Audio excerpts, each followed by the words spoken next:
हाय। हम लोग क्या पढ़े थे पिछले बार? सीक्वेंस ना। सीक्वेंस में पढ़े थे अरिथमेटिक प्रोग्रेशंस। तो अरिथमेटिक प्रोग्रेशन हमें पढ़ना है, तो अरिथमेटिक प्रोग्रेशन अच्छे से पढ़ा गया था कि what is the AP. Do you know what is the an AP? So arithmetic progression is a sequence in which the next term is obtained by adding the one fixed terms. क्या होगा कि उसमें जो sequence में arithmetic progression है उसको हिंदी में बोलते हैं समांतर श्रेणी। तो समांतर श्रेणी में क्या है कि कैसे पाते हैं, तो एक टर्म उठाया, उसमें किसी नंबर को ऐड कर दिया तो दूसरा टर्म मिल गया। दूसरे टर्म में फिर उसी नंबर को ऐड किया, तीसरा मिल गया। तीसरे में क्या किया, फिर उसी नंबर को ऐड किया फिक्स नंबर को, फोर्थ मिल गया। फिर पांचवा मिल गया, छठा मिल गया, एंड सो ऑन। तो ऐसे अगर हम करते जाएंगे कि फर्स्ट टर्म ए, उसमें डी जोड़ा तो ए प्लस डी, फिर उसके बाद a plus 2d plus a plus 3d plus a plus 4d, a plus 5d plus a plus 6d, and so on. So the nth term of the AP is what? Basically it is a plus n minus 1 into d. तो sum of the first N term भी हमने पढ़ा था, उसका भी पढ़ा था अच्छे से। आज हम लोग पढ़ेंगे ज्योमेट्रिकल प्रोग्रेशंस। ज्योमेट्रिकल प्रोग्रेशन क्या है? बेसिकली एक ऐसा सीक्वेंस है, एक ऐसा प्रोग्रेशन है जिसमें नेक्स्ट टर्म को पाने के लिए हम जो है, नेक्स्ट टर्म को पाने के लिए हम एक फिक्स नंबर से मल्टीप्लाई करते जाएंगे, वो हो जाएगा हमारा ज्योमेट्रिकल प्रोग्रेशन। फॉर एग्जांपल, अगर हमारे पास एक नंबर 2 है, ये 2 है, मान लो एक 2 है, इसमें हमें 3 से मल्टीप्लाई कर दिया, 6 हो गया। फिर 2 से 3 से मल्टीप्लाई किया, 18, फिर 3 से मल्टीप्लाई किया, and so on. One can write this one 2 into 3, फिर हो जाएगा 2 into 3 square, 2 into 3 square, 2 into 3 cube, 2 into 3 to the power 4, 3 cube, 2 into 3 to the power 4, and so on. तो इस तरह से हमारा जब प्रोग्रेशन होगा तो इसको हम जीपी में बोलेंगे। अब ये एग्जाम्पल है, this is the example of an GP. Geometrical progression है गुणोत्तर श्रेणी। तो आज का जो हमारा टॉपिक है गुणोत्तर श्रेणी, गुणोत्तर श्रेणी यानी geometrical progression.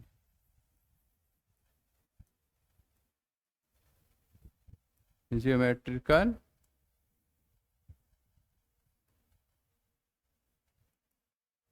Progression, short form इसको हम बोलेंगे जीपी। तो इसका डेफिनेशन जरा देखो, डेफिनेशन में क्या है जीपी का? डेफिनेशन, परिभाषा, जे गुणोत्तर श्रेणी की परिभाषा, इसको बोलेंगे डेफिनेशन। इसका परिभाषा या डेफिनेशन।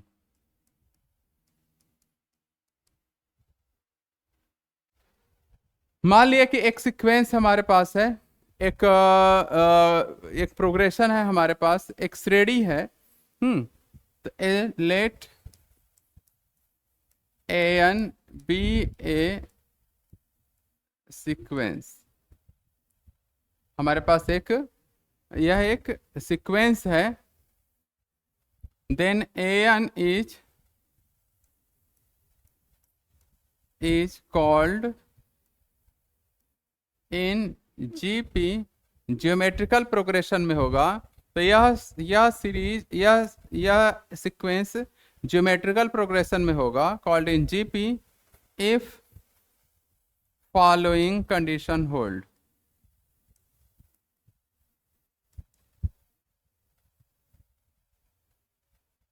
फॉलोइंग कंडीशन होल्ड यानी अगर ये चीज हो जाए इस तरीके से, a1 by a2, a2 by a1 is equal to a3 by a2 is equal to a4 by a3 and so on an upon an-1। अब सीक्वेंस की क्या परिभाषा है, हमने बताया था कि सीक्वेंस का परिभाषा क्या है पिछले क्लासेस में, आप देख लेना। ओके, तो ये हमारे पास अगर ये हर दो टर्म का जो रेशियो होगा, जो अनुपात होगा, वो फिक्स हो जाएगा। दूसरे और पहले टर्म का अनुपात, तीसरे और दूसरे टर्म का अनुपात रेशियो, चौथे और तीसरे टर्म का अनुपात, और एनवें और जस्ट उसके पहले वाले टर्म का अनुपात क्या हो जाएगा, फिक्स हो जाएगा। तो ऐसा अगर कंडीशन होल्ड होता है तो हम बोलेंगे कि यह जीपी में है, यानी जियोमेट्रिकल प्रोग्रेशन है। तो कैसे, अब लेकिन इसमें एक शर्त है। इसमें क्या है, एक देखो ये चला गया, ओके नो प्रॉब्लम। इसमें क्या है, एक शर्त है। तो शर्त यह है कि इसका जो है कोई भी टर्म 0 के इक्वल नहीं है। ये for all n belongs to the natural number है, लेकिन प्रोवाइडेड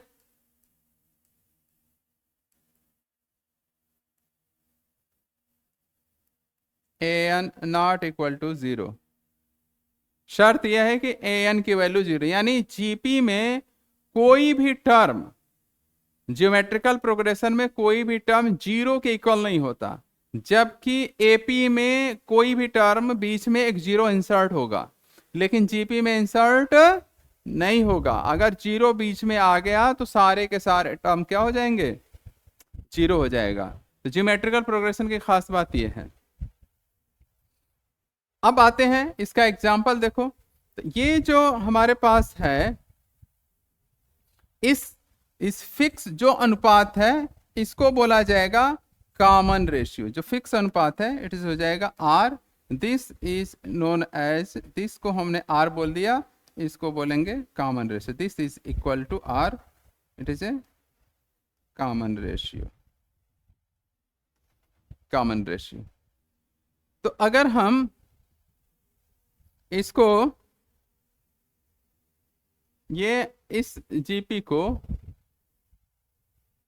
कॉमन रेशियो ये है, इसके कॉमन रेशियो को R कहें, तो यहां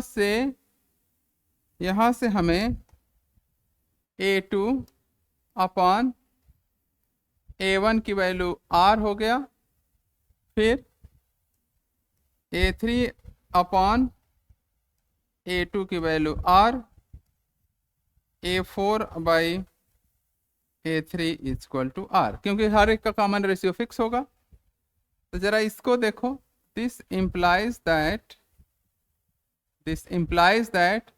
A2 equal to A1 times of R। This implies that A3 equal to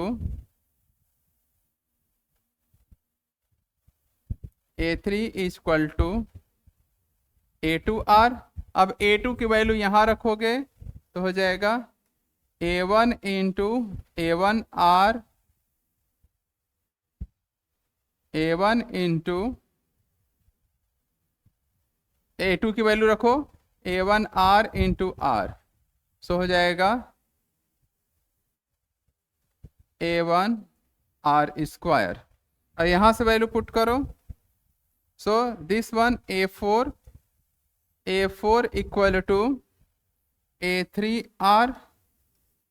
अब A3 की वैल्यू रख लो A1R square, A1R square into R, so A1R to the power 3, A1R to the power 3। इसी तरह देखो, आगे का टर्म अगर लिखना चाहो तो यहां से अगर आगे का टर्म लिखना चाहो तो A4 A5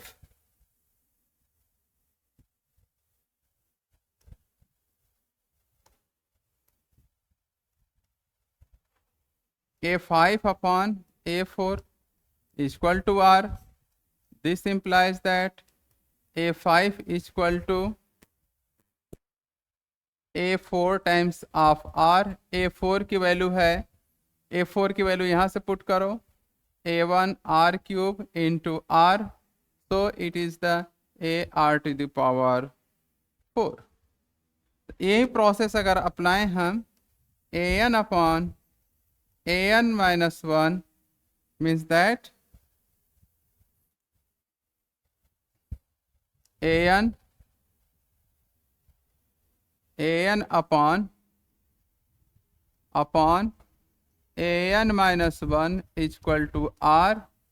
So this is an is equal to r to the power an minus 1. पिछले वाले पिछले तक जाओगे, so a r to the power n minus 1 a1. तो अब हम यहाँ पर भी a1 है, फर्स्ट टर्म है. तो जो फर्स्ट टर्म है इसको अगर हम सिंबल के तौर पर देखें तो इसको एज ए भी ले सकते हैं. हम ए भी ले लिया. तो अब हमारे पास जो बचा टर्म जो है, देखो, तो अब हम फर्स्ट टर्म ए ले लो, first term a, common ratio को आर ले लो. तो देन जीपी क्या बना, a r square a r cube a are to the power n minus 1 and so on. Then nth term of the GP, then nth term of the GP, nth term of GP, इसको बोलेंगे an की value a are to the power n minus 1. This is the nth term of the GP. तो geometrical progression, जैसे example बताओ.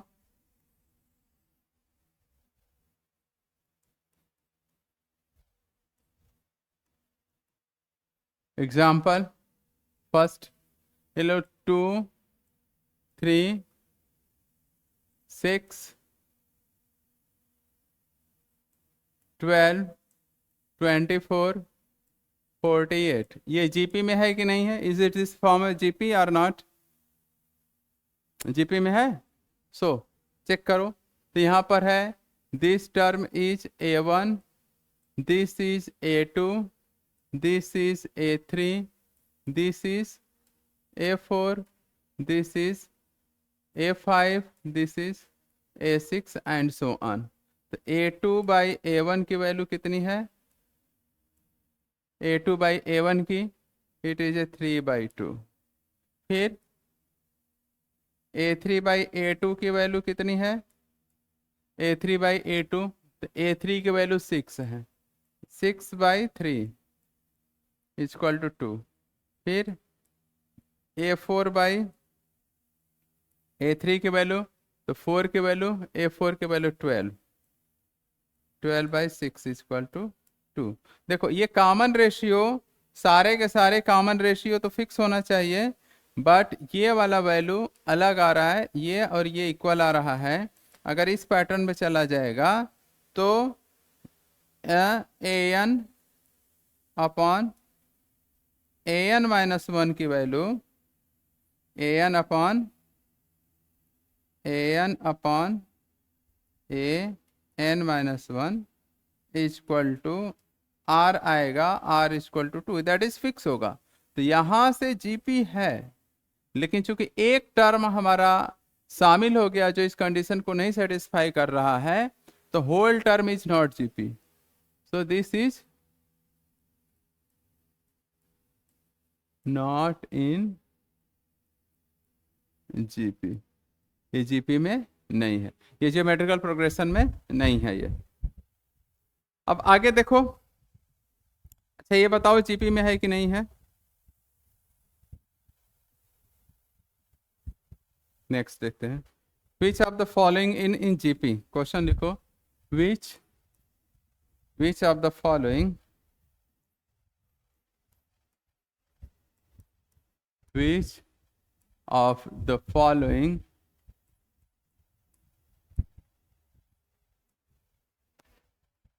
sequence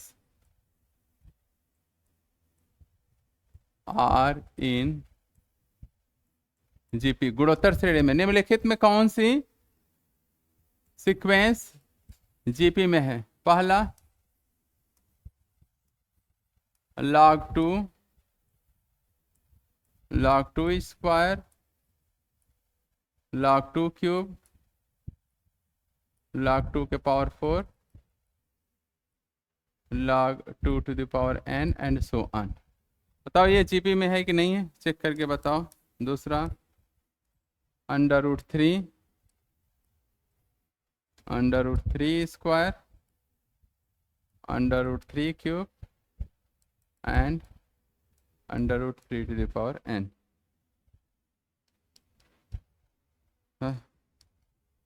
sign pi square, sine pi cube, sine pi to the power 4 and so on. Fourth one 7/2, 7/4, 7/8, 7/16, ये इस तरीके से। तो ये question दिया हुआ है, इसमें से बताओ कौन सा जीपी में है।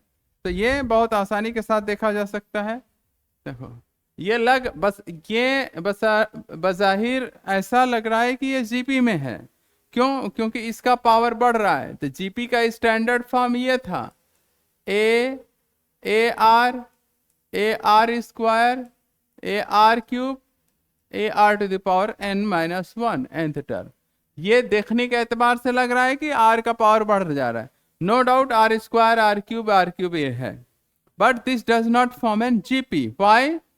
Because this is the A1, this is the A2, this is the A3, this is the 4। यहां से A2/A1 की वैल्यू क्या बनेगा? देखो तो A2 की वैल्यू 2 log2 है, it is a 2 log2 divided by log2 equal to 2।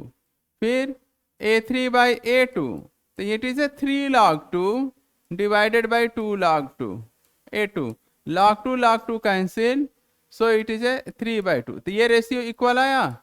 Not equal. तो ये नहीं, कॉमन रेशियो इक्वल नहीं आया।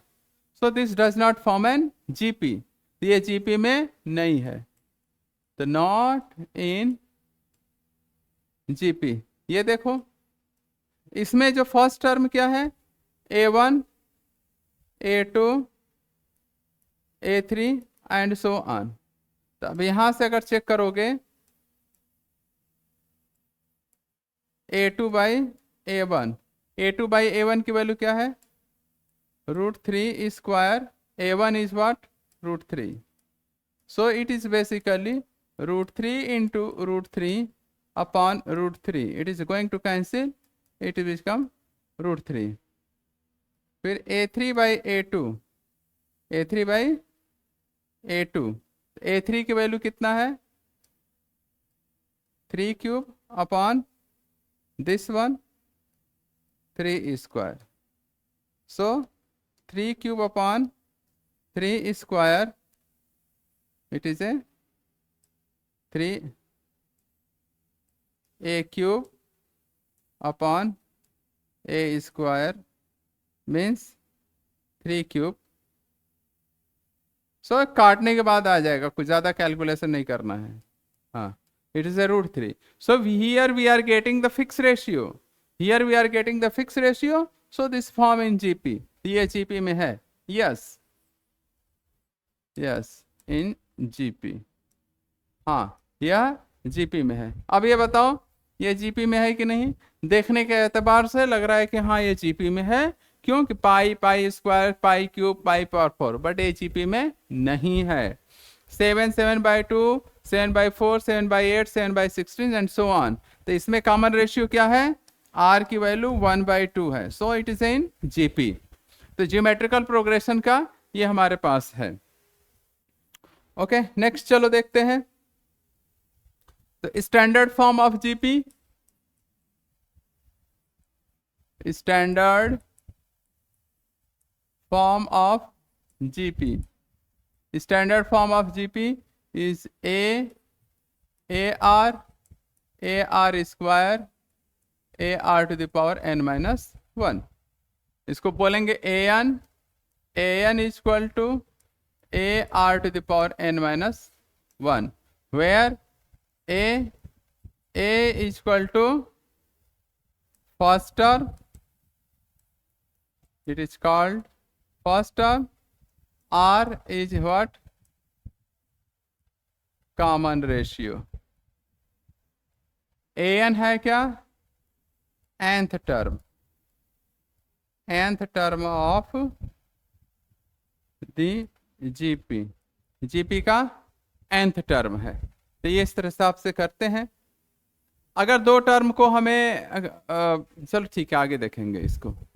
सम of first n term of GP, sum of first n term of GP यानी हो जाएगा Sn. तो Sn इक्वल टू, इसको बोला जाएगा Sn यानी A plus AR square plus AR to the power n minus 1. A common ले लो तो 1 plus R square R to the power n minus 1. जरा देखो इसको, इसको अगर हम R माइनस 1 से मल्टीप्लाई करके डिवाइड कर दें, कोई दिक्कत तो नहीं होना चाहिए. तो लिखते हैं. ऐसा क्यों कर रहे हैं तुम्हें अभी पता चल जाएगा. ठीक है, यानी हम इस टर्म से हमने क्या किया, इस टर्म से डिवाइड किया और मल्टीप्लाई किया. तो इसको हम यहीं पर थोड़ी देर के लिए पॉज कर रख देते हैं. ये हो गया. और बीच में इस R माइनस 1 से मल्टीप्लाई करो. जब इस R से जब सब में मल्टीप्लाई होगा तो हो जाएगा R plus R square R cube plus, देखो n माइनस 1 है तो हो जाएगा R to the power n. फिर जब तुम इस 1 से मल्टीप्लाई करोगे तो ये बन जाएगा हमारे पास 1 plus R square R to the power n minus 1. So the final is basically A upon R minus 1. देखो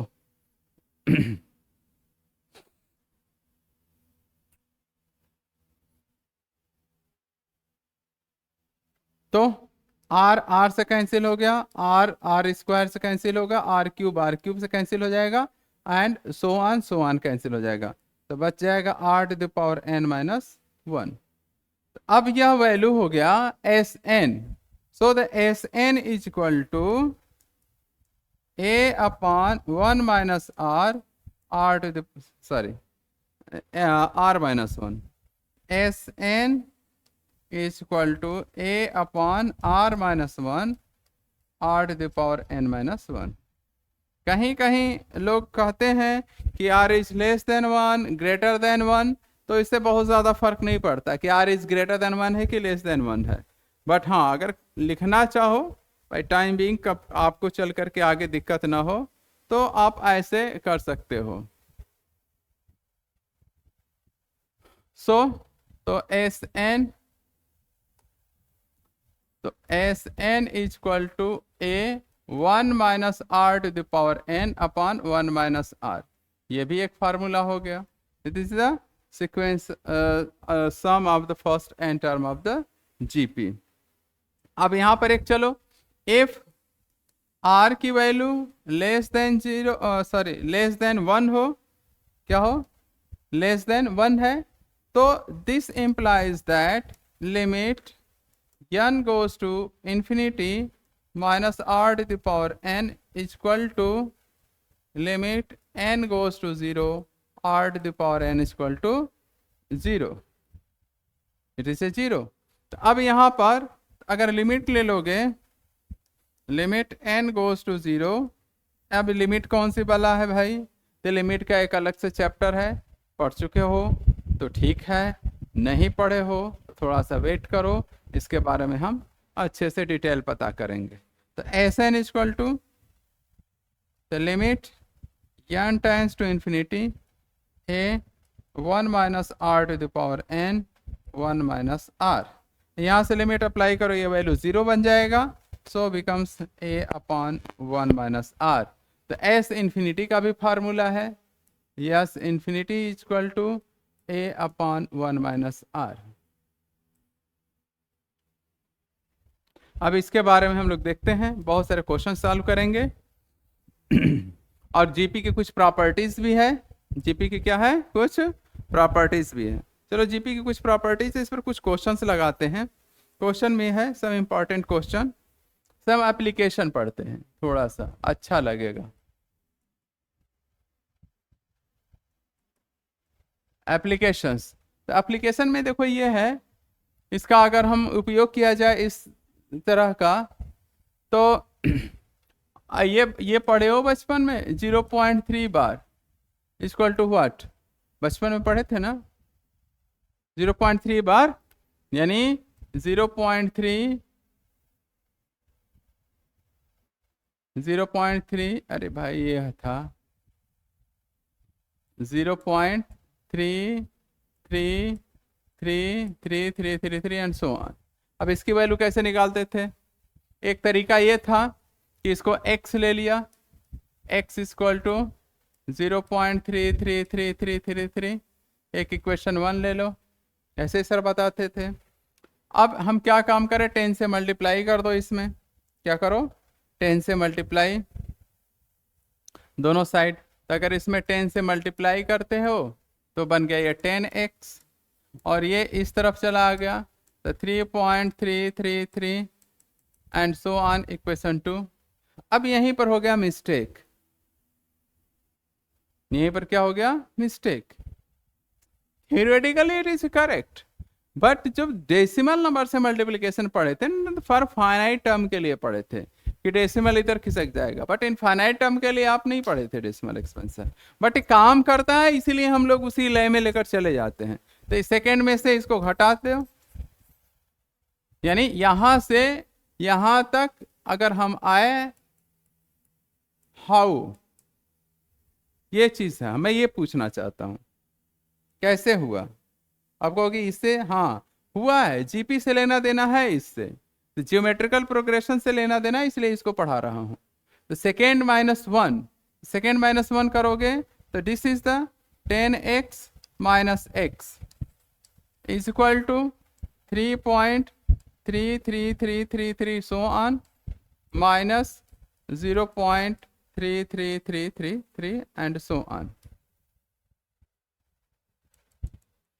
अब कहोगे कि ये डेसिमल के बाद वाला दोनों इक्वल हैं और इसलिए कैंसिल हो जाएगा। फिर यहां पर भी आया दिक्कत, यहां पर भी प्रॉब्लम है, बट कर रहे हैं लोग।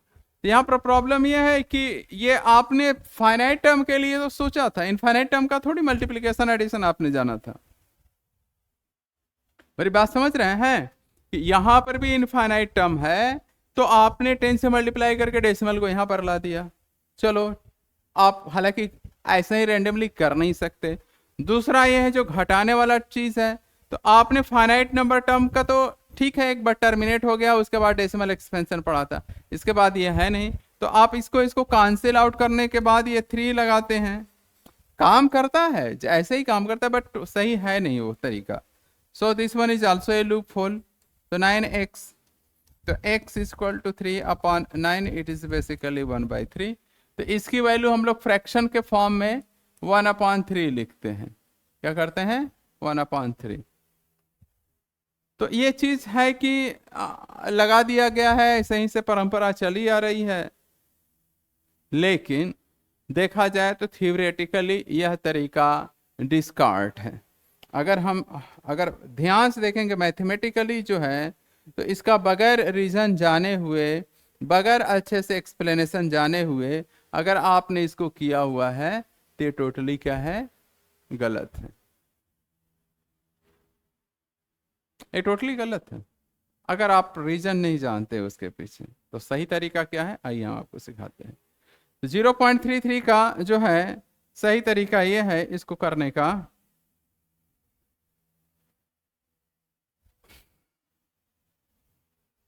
कि हम क्या करेंगे, 0.3 बार है, 0.3 बार है, इसको हम लेंगे, इसको ऐसे लिख देंगे 0.3 प्लस 0. बेसिकली इसका मतलब यही है 0.003, 0.003 and so on. So this is basically 3/10 plus 3/10 square, 3/10 cube, 3/10 to the power 4 and so on. यहाँ से so this is basically limit n tends to infinity summation k is equal to, इसको ऐसे लिखो, n tends to infinity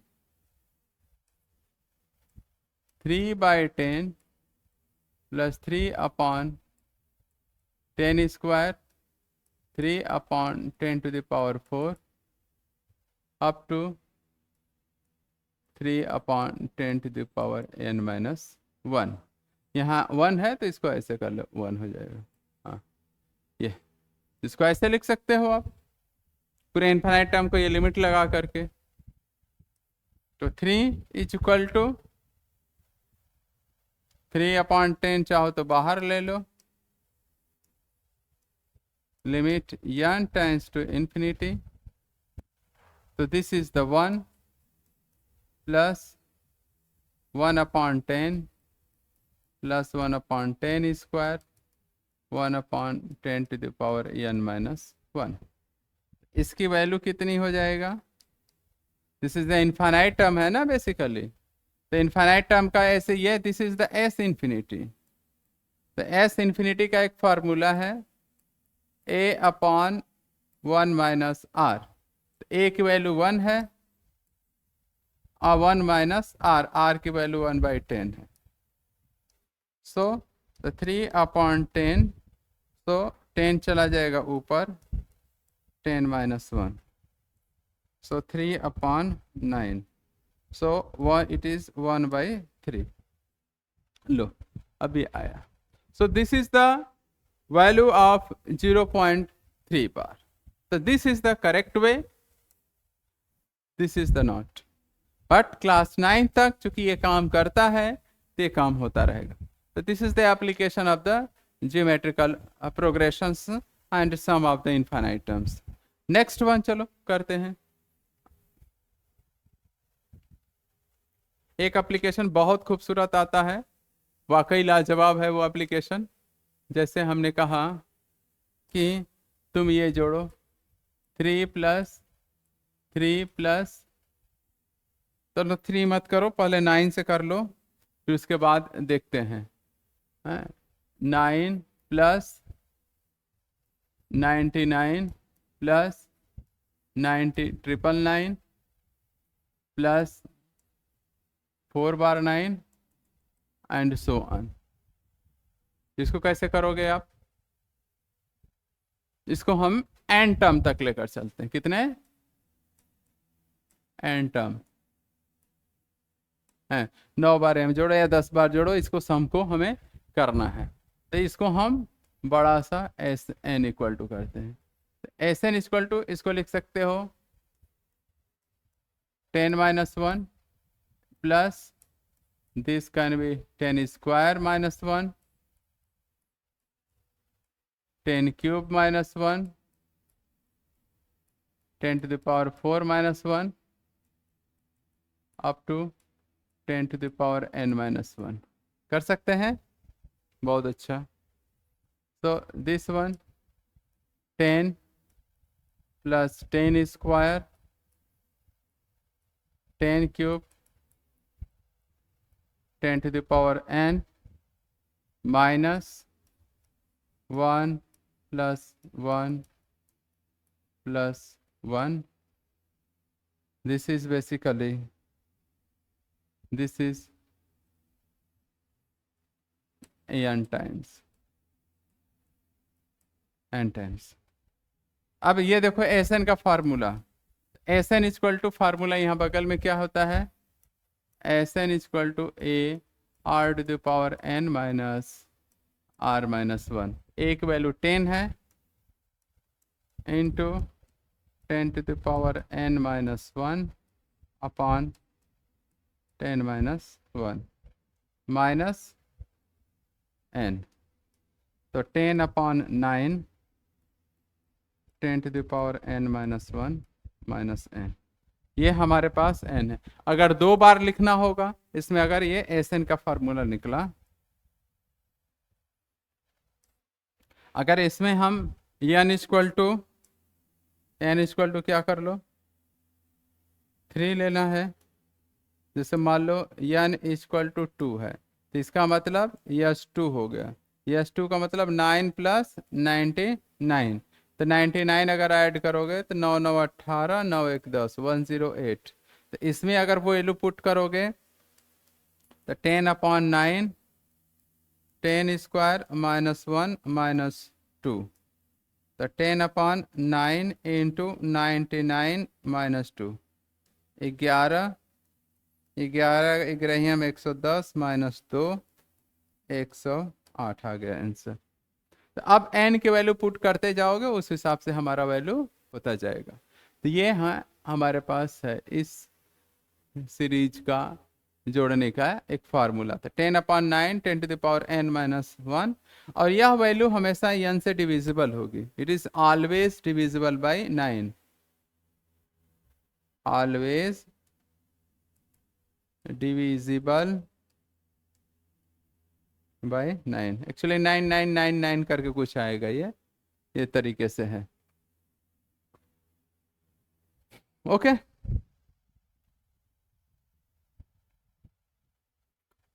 next, अगर इसी term को तुम्हें लिखना हो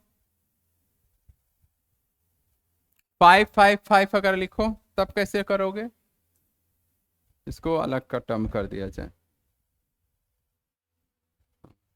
इसको अलग कर देते हैं। हाँ, अगर हम ये कर दें कि Sn equal to 5 plus 5 55 plus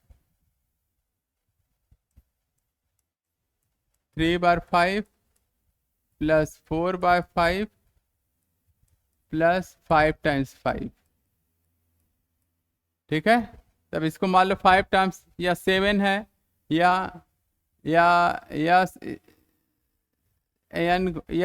5 लिख लो, इसको यस 5 कर गया, यस 7 अगर है 7 टाइम्स ले लो, 77 3 बार अप टू 7 टाइम्स। ये कैसे करोगे, मान लो 8 को लिखा गया है 8 टाइम्स, 9 को लिखा गया 9 टाइम्स, इसको कैसे करोगे। तो हम इसी को सॉल्व करने जा रहे हैं, बाकी आसानी के साथ कर लोगे, बहुत आसानी के साथ, it is very easy to understand. So देखो इसमें हम 7 कॉमन ले लो पहले, तो 1 1 प्लस 1 प्लस 1 प्लस कितने टाइम्स 7 टाइम्स, ओके। तो अब यहाँ से 7 upon is equal to 7 upon 9, इसको 9 से मल्टीप्लाई कर दो, 9 प्लस 99 9 क्यूब प्लस 99 9, ये 7 times,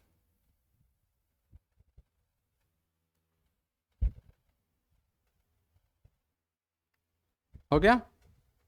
so this one is equal to 7 by 9 10 minus 1 10 square minus 1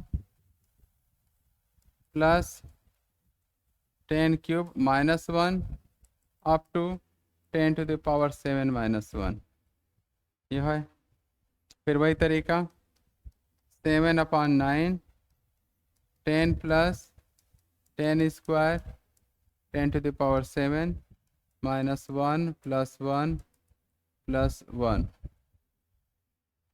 तो 7/9 इंटू, इसको लिख सकते हो क्या, 10 10⁻7 -1 अपॉन 10 - 1 -7। तब यहाँ से निकाल लो। So this is basically 7/9 into 10 into 10⁻7 -1 upon 9 -7। So this is the answer, whatever you want to get, this one. Okay, next चलो देखते हैं। कुछ टर्म जो है मिसलेनियस सीरीज का है। तो मिसलेनियस सीरीज में जाने से पहले हम कुछ एग्जाम्पल्स के बारे में हम लोग स्टडी करेंगे। ओके, तो एग्जाम्पल के बारे में क्या है स्टडी, लेट अस चेक। देखो, सीक्वेंस एंड सीरीज के कुछ प्रॉब्लम्स हैं हमारे पास।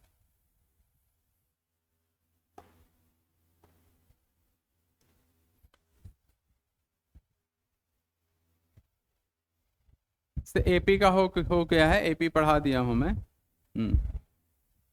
एपी पढ़ा दिए हैं।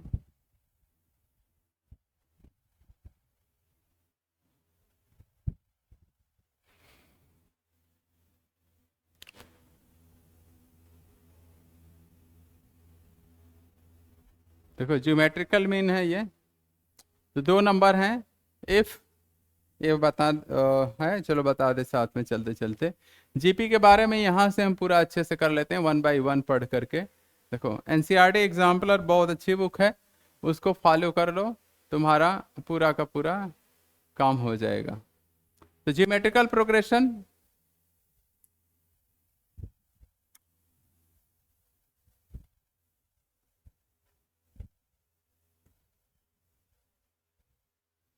तो geometrical progression is a sequence in which each terms except the first is obtained by multiplying the previous terms by a non-zero constant। यानी अगर कोई एक टर्म है a, तो इसमें एक प्रीवियस टर्म में मल्टीप्लाई कर देने से नेक्स्ट वाला टर्म मिलता है। यानी इसमें अगर नेक्स्ट टर्म पाना है तो फिर r से मल्टीप्लाई कर दो, वही बोला हुआ है। Let us consider a GP with first term a है, कॉमन रेशियो आर है, तो first term a, second term a r, this is the a r square up to the a r -1। तो ये कॉमन रेशियो का ये formula है। तो R equal to basically A N upon A N -1, ये common ratio का। General term of this series, it is this sequence is A N equal to A are to the power n -1। Okay, तो इसको L से भी denote करते हैं, ये भी एक फार्मूला लिखा हुआ है, is given by nth term is given by this one.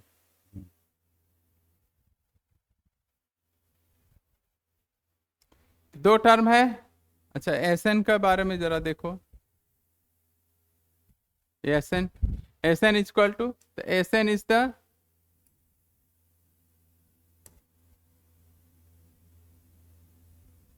तो S N first term of the GP, first N term of the GP is given by this one. ये हमने बता भी दिया, तो मैं एक्सप्लेन अच्छे से कर दिया हूँ। तो S N equal to N. हाँ, इसमें एक चीज था वहां पर कि ये जो तुम्हारा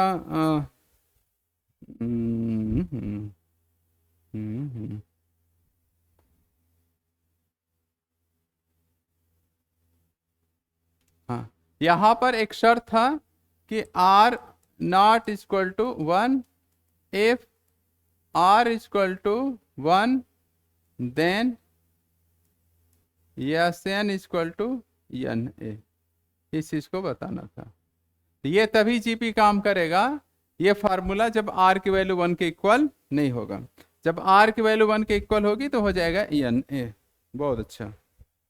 तो यहाँ पर जो है जीपी के लिए एस एन का ये फार्मूला है, और ये जब r की वैल्यू 1 के नहीं, r इक्वल टू 1 हो जाएगा। ये दो टर्म का हमारे पास इसको बोलते हैं ज्योमेट्रिकल मीन, ज्योमेट्रिक मीन यानी गुणोत्तर माध्य बोलते हैं इसको हिंदी में अगर देखा जाए तो इसे बोलेंगे गुणोत्तर माध्य। ये गुणोत्तर माध्य है अगर ए और बी दिया हुआ है तो, लेकिन हाँ ठीक है चलो। तो अब यहां से अगर देखोगे ना तो ए अगर गुणोत्तर माध्य का मतलब A under root A B और बी आर इन जीपी, ये जीपी में होंगे। फिर आगे लिखा हुआ है क्या,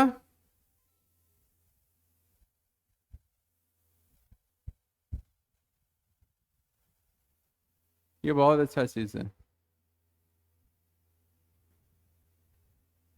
इफ, नोट बना लो इसको, if the term of a GP are multiplied or divided by the same non zero constant then still remain in GP.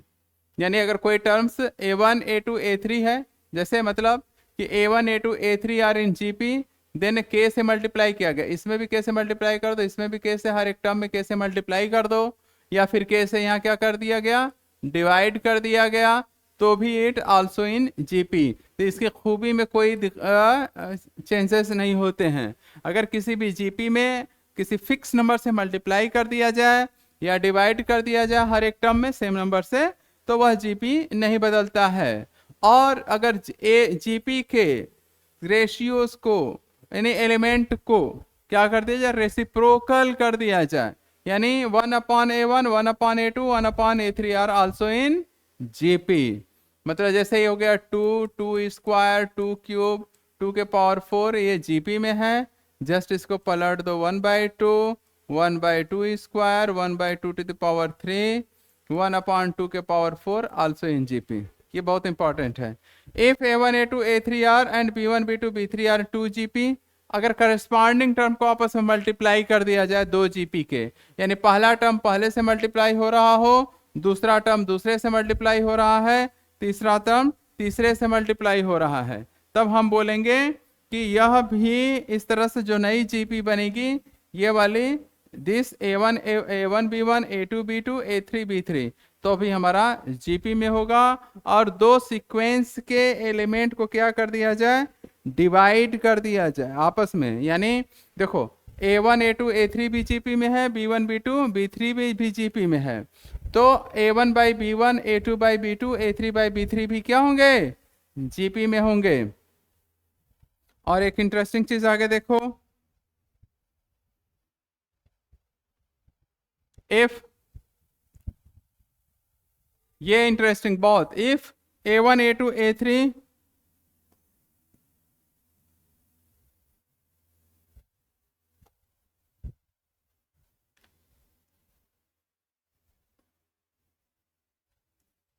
If a1 a2 a3 are in AP, AP के element में हमने ले लिया और ये पावर बढ़ा दिया किसमें, किसी एक फिक्स नंबर के, जैसे मान लो एपी में 3 7 11 फिर 15 5 और 19, ये हमारे पास एपी में है। और कोई एक नंबर 3 ले लो, तो 3 ले मान लो 2 2 के पावर 3 2 के पावर 7 2 के पावर 11 2 के पावर 9 15 2 के पावर 19, ये जीपी में होगा। कोई एक फिक्स नंबर के पावर लगा दिया, ये एक्सपोनेंट अगर हमारे पास बेस सेम हो और एक्सपोनेंट एपी में हो, तो पूरा का पूरा sequence of the exponent becomes the GP. बहुत अच्छा चीज है ये। नेक्स्ट जरा देखो,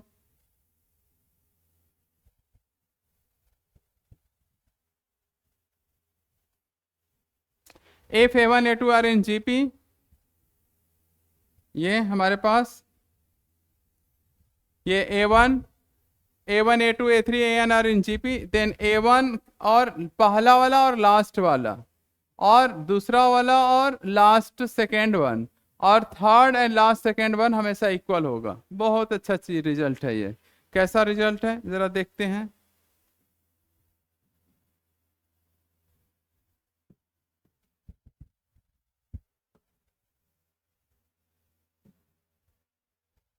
चलो इसी से पढ़ा।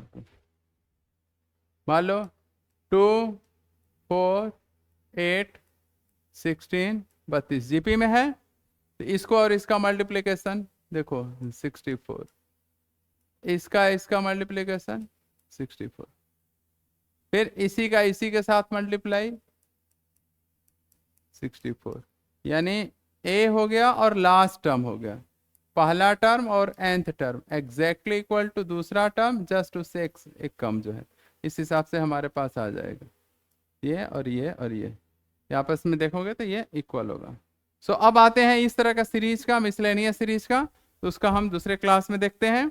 तो अभी के लिए इतना ही। तो एनसीईआरटी एग्जाम्पलर और बुक एकदम पूरा सॉल्व कर जाओ, बाकी का हम लोग जो है क्वेश्चन, जब क्वेश्चन आंसर सेशन चलेगा तो उसमें पूरा अच्छे से डिटेल्स क्वेश्चन सॉल्व करेंगे। सो it is A theoretically classes, question answer solve हम करेंगे। तो पहला वाला क्वेश्चन ये कर लो अभी। तो अब ये वाला क्वेश्चन जो है मिसलेनियस एग्जांपल्स, मिसलेनियस सीरीज, जैसे समेशन ऑफ n हो गया, summation of n square, summation of n cube, इसका डेरिवेशंस और ये सारे एग्जांपल्स हम लोग देखते हैं। तो आज के लिए अभी इस लेक्चर के लिए इतना ही, तो नेक्स्ट लेक्चर में वो देखते हैं। Okay, thank you.